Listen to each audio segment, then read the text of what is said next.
उसका नाम है भारत संसाधन एवं उद्योग। ठीक है, इसमें क्या है कि संसाधन जो होते हैं, संसाधन कहें तो उससे क्या मतलब, हम सभी लोग संसाधन है, रिसोर्स नहीं। अगर जल का उपयोग हम लोग किसी चीज़ को बनाने में करते हैं वो संसाधन है। हम अगर मिट्टी का इस्तेमाल किसी चीज़ को यूज़ करने में करते हैं, बनाने में करते हैं तो संसाधन है।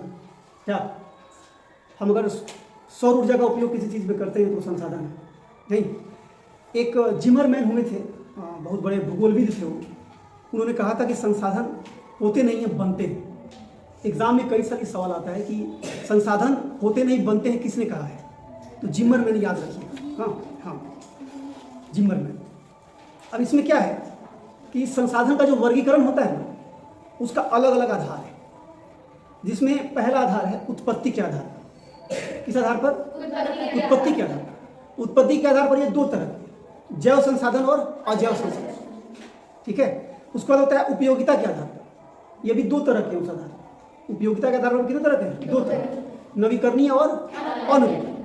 उसके बाद है स्वामित्व के आधार पर। ठीक है, और इस आधार पर है व्यक्तिगत, सामुदायिक, राष्ट्रीय और अंतर्राष्ट्रीय। ये जो तीन आधार है, चौथा आधार भी है विकास की स्थिति के आधार पर।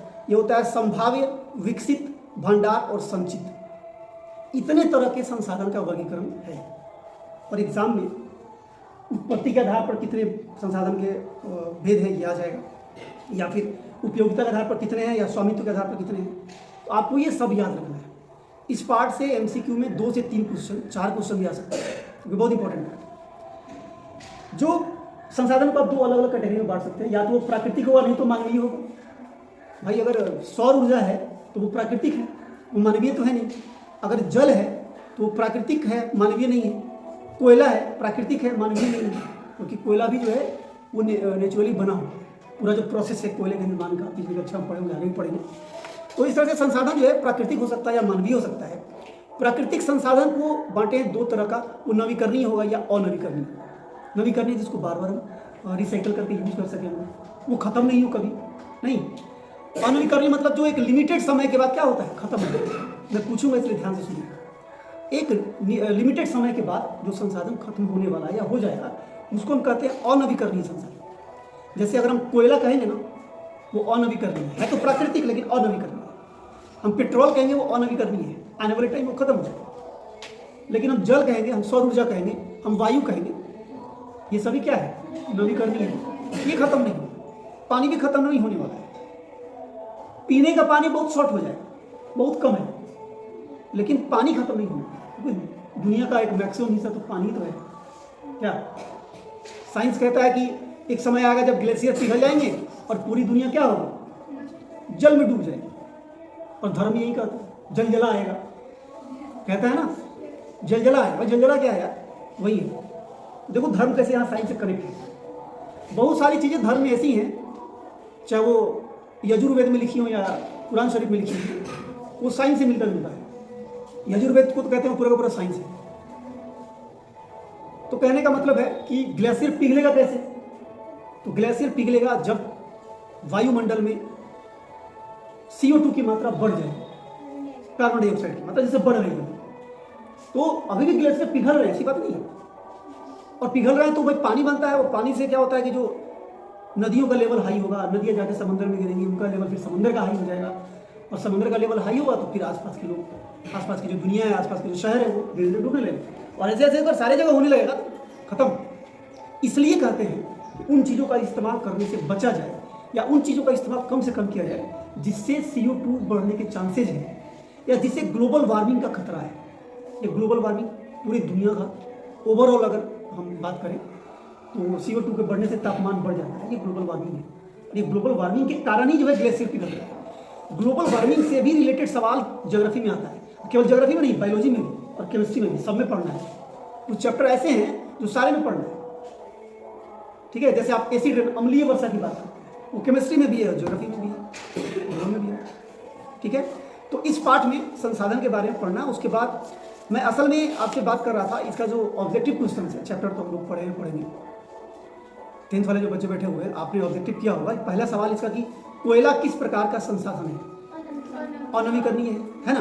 क्योंकि ये एक लिमिटेड समय के बाद क्या होगा, खत्म होगा। तो कोयला कैसा संसाधन है, अनियमित। सौर ऊर्जा निम्न में से कौन सा संसाधन है, सुनिएगा पहले। मानवकृत, पुनः पूर्ति योग्य, अजैव या अचक्रीय। सौर ऊर्जा कैसा संसाधन है, मानवकृत है कि पुनः पूर्ति योग्य है, या अजैव है, या अचक्रीय है, किस कैटेगरी में लेंगे इसको लेके पुनः पूर्ति योग्य, मतलब ये कभी खत्म नहीं होगी, ठीक है। हालांकि कहने को इसको अजैव भी कर सकते हैं, जैव तो है नहीं, लेकिन पुनः पूर्ति योग्य ये ज़्यादा इंपॉर्टेंट इसलिए है कि भाई इसका बार बार हम इस्तेमाल कर सकते हैं, ये खत्म होने का नहीं। फिर एक सवाल है, तट रेखा से कितने किलोमीटर क्षेत्र सीमा अपवर्जक आर्थिक क्षेत्र कहलाते हैं। ये अपवर्जक आर्थिक क्षेत्र याद रखिएगा, इसके बारे में हम चर्चा करेंगे क्लास में। तो ये होता है 200 किलोमीटर है, ठीक है ना, कितना 200 किलोमीटर। ऑप्शन में दिया है वही एनएम से डिनोट किया है, 200 एनएम, 250 एनएम, 100 एनएम और 150 एनएम। तो याद रखिएगा 200 एनएम इसका आंसर होगा, ठीक है।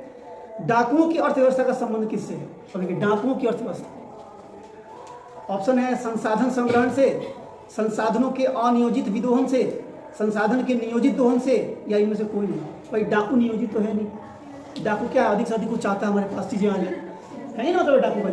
तो मतलब क्या है, संसाधन संग्रहण से, जो स्टोर करते हैं लोग, एक्स्ट्रा स्टोर करते हैं उसमें, तो वो डाकुओं की अर्थव्यवस्था से उसका मतलब है। फिर है समुद्री क्षेत्र में राजनीतिक सीमा के कितनी किलोमीटर क्षेत्र तक राष्ट्रीय संपदा निहित है।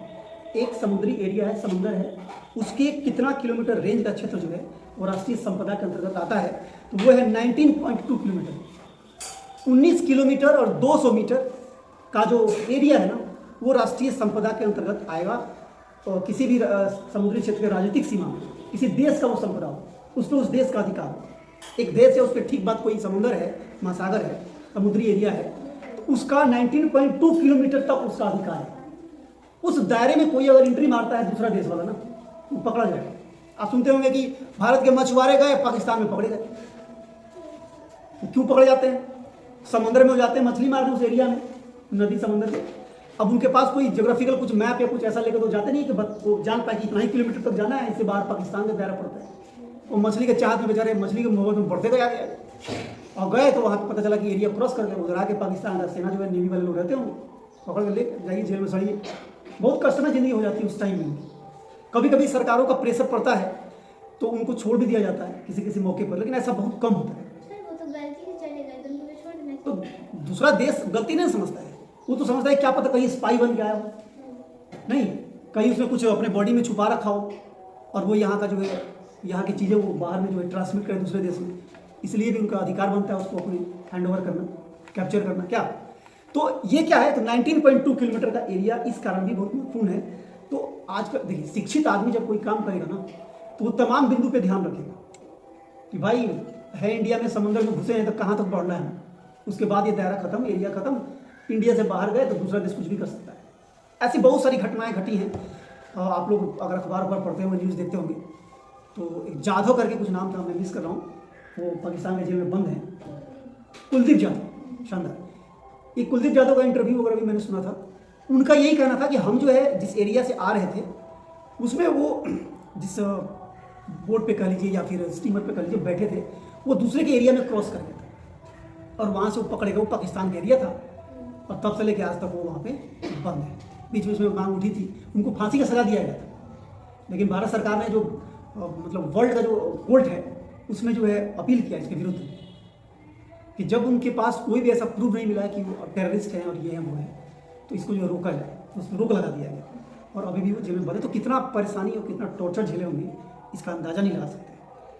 तो देखिए ये 19.2 किलोमीटर का जो मामला है कितना गंभीर मामला है कि थोड़ा सा भी 1 मीटर उधर उधर गए ना पकड़ ले। उसके बाद कुछ चीज़ें, हाँ बिल्कुल बिल्कुल भाई, 2 देशों में अगर टेंशन तनाव चल रहा है, नहीं वो इसके कोर्ट का बात मान रहा है, वो इसके कोर्ट का बात मान रहा है, तो झगड़ा सुलझाएगा कौन? इसके लिए संयुक्त राष्ट्र ने व्यवस्था कर रखी है कि बेटा तू लोग से नहीं समझेगा तो मेरे पास आ जाओ, हम देखते हैं। तो वहाँ पे फिर ये मसला जाता है, सुनवाइयाँ होती हैं, दलीलें दी जाती हैं और फिर एक रिजल्ट वहाँ से आता है। उस रिजल्ट में भी ये ध्यान रखा जाता है कि बहुत ज़्यादा एग्रेसिव रिजल्ट नहीं है और एक तरफा रिजल्ट नहीं है। जीत भले ही हो रहा है लेकिन हारने वाले को भी ज़्यादा शौक नहीं लगे, कुछ ऐसा बैलेंस टाइप का लोग चलता है मेरे हिसाब से। तो 5 ऑब्जेक्टिव थे इस किताब में, इस चैप्टर में। इसके अलावा जो मैंने नोट कर रखा है वो है कि विकास के आधार पर संसाधन कितने हैं? 4। कितने हैं? 4। संभावित है, विकसित है, भंडार है और संचित कोष। उपयोगिता के आधार पर तो बोले ही थे कितने तरह के हैं? 2 तरह के, नवीकरणीय और अनवीकरणीय। अच्छा, क्वेटो सम्मेलन हुआ था 1997 में, ये याद रखिएगा। क्वेटो सम्मेलन कब हुआ था? 1997 में। उसके बाद है पर्यावरण दिवस जो है वो मनाया कब जाता है पता है? पर्यावरण दिवस कब मनाया जाता है? 5 जून को। उसमें देखिए तो कोई है यहाँ चिपकाया हुआ क्लास में? नहीं ना। 5 जून याद रखिएगा। ज्योग्राफी से रिलेटेड है तो आता है, जीके में भी आता है, कोई भी कॉम्पिटिटिव एग्जाम दीजिएगा वो सुना सकता है।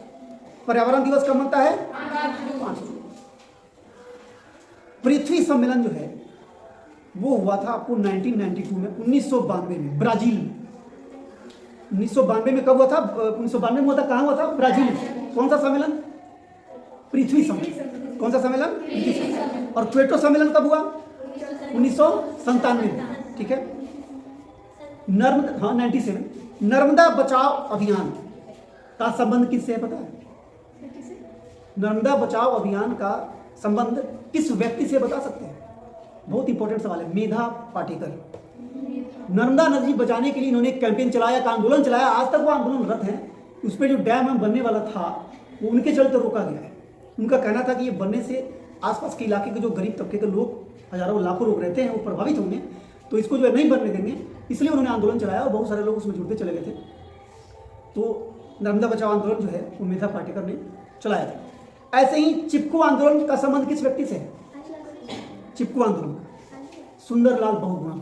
याद रखिएगा, ये सवाल कई साल आया हुआ है। चिपको आंदोलन है क्या? चिपको आंदोलन का संबंध किस चीज से है? वृक्ष, पेड़, वृक्षों के संरक्षण से, पेड़ों के संरक्षण से, उनको नहीं कटने देने से है उसका संबंध। वो औरतें जाके पेड़ से चिपक गई थी, लोग काटने आए थे, कहे कि हम काटने नहीं देंगे इसको। अरे बहुत स्टोरी है, कभी बात करेंगे इस पर। लेकिन वो परंपरा तब से चली आ रही है। उस खास दिन जो है लोग पेड़ को जाके पकड़ लेते हैं, ऐसे एक तरह से अपनी सहानुभूति, अपनी ये जताते हैं। और हकीकत बात है, वृक्ष क्या था उसमें? हम लोग जो कहानी पढ़े थे हिंदी में, क्या नाम था उसका? दानी पेड़। अब देख रहे कितना रियलिटी है उसमें, कि पेड़ जो है मतलब पैदा होने से लेकर मरने तक वो बस देता है। आप तो पानी में नहीं देते तो मजबूरी में नीचे से पानी खींचता है कि नहीं? तो वृक्ष के संरक्षण से ही चिपको आंदोलन का संबंध है। और किस व्यक्ति से है? सुंदरलाल बहुगुणा। उसके बाद जो मैंने वो पृथ्वी सम्मेलन कहा था, वो प्रथम पृथ्वी सम्मेलन है 1992 में जो हुआ था ब्राजील में, और दूसरा पृथ्वी सम्मेलन हुआ था 1997 में, 5 साल बाद न्यूयॉर्क में। कहाँ हुआ था? न्यूयॉर्क में। इतनी चीजें जो है पहले पार्ट का ये स्टार्टिंग है, समझिए, इंट्रोडक्शन है। इसके बाद इसका क है प्राकृतिक संसाधन, इस बारे में आगे बात करेंगे। ठीक है।